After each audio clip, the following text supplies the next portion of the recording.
Okay, so one of the things that I know how valuable it was for us to have had a family mealtime all the time, and we have like family meals together. We insisted on that, of course, when they were little, and we ate the same food. And now these family meal times are just invaluable, right? Like we talk, it's fun, we have a great time. It's really a connecting factor. When you have teens, they are often doing their own thing and we're doing our own thing and things like that. So what are some realistic tips on how to serve one meal to a family to ensure everyone winds up with a meal they enjoy? I've seen parents who are friends of mine who have kids who they gave them separate meals when they were younger because they were picky or they didn't want what the adults were eating or the adults wanted to eat separately. And now they don't have this gathering point, and it's sad in some ways. So a couple ideas would be, if you're making something that like typically is all of the foods mixed together, keep one part of it separate or put all the elements on a big tray. I've got these like round trays that if we're making like last night we had burrito bowls. So I just put like everything on the big tray, and then it was like lettuce and cheese and rice and I forget what, there was like 6 different things. And then everyone can just take what they want and make their own meal, and it doesn't have to look the same. So that is one option. In my cookbook, Dinnertime SOS, there's a bowls chapter with lots of ideas that are like easily mixed together or deconstructed, but with like yummy sauces and toppings and things, so the adults can make them more flavorful if they want to.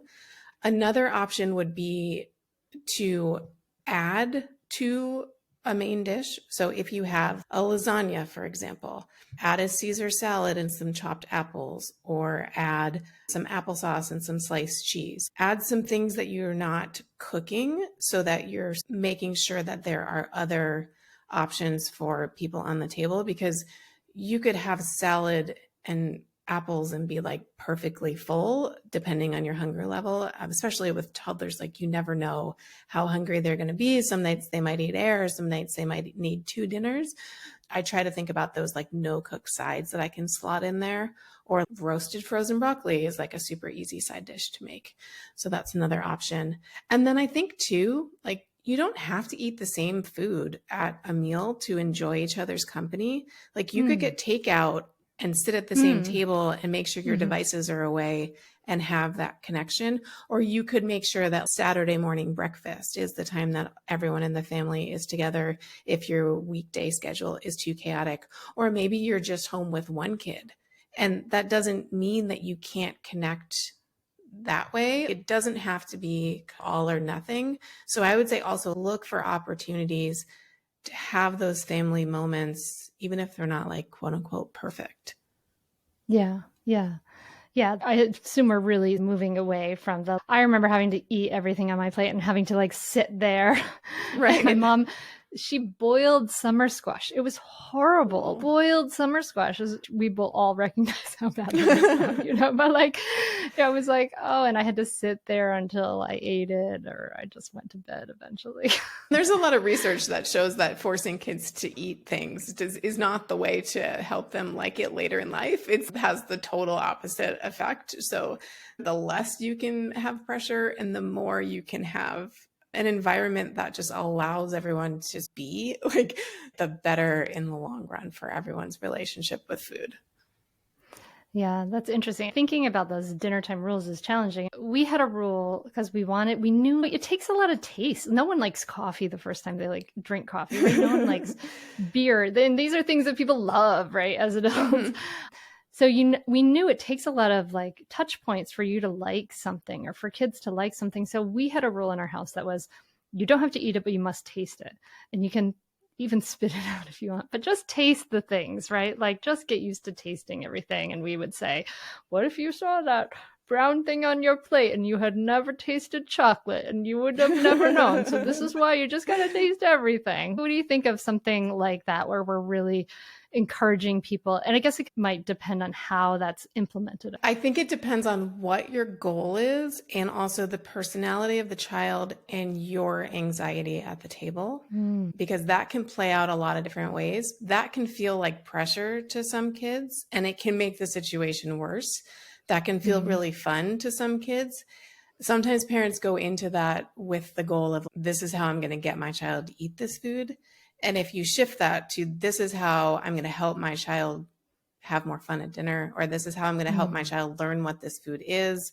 I want them to know what it looks like. I want them to know what color it is so they can identify it later. That's a very different approach.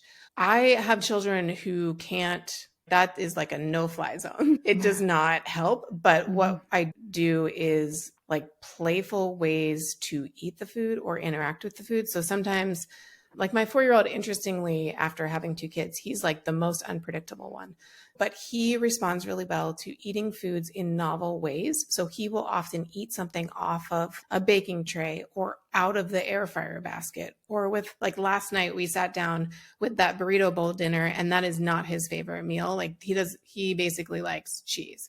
Like, he doesn't like any of the food. So I got a pair of mini tongs and I made sure he had 2 things that he liked, and he happily ate his meal like one tiny piece of food at a time with his tongs.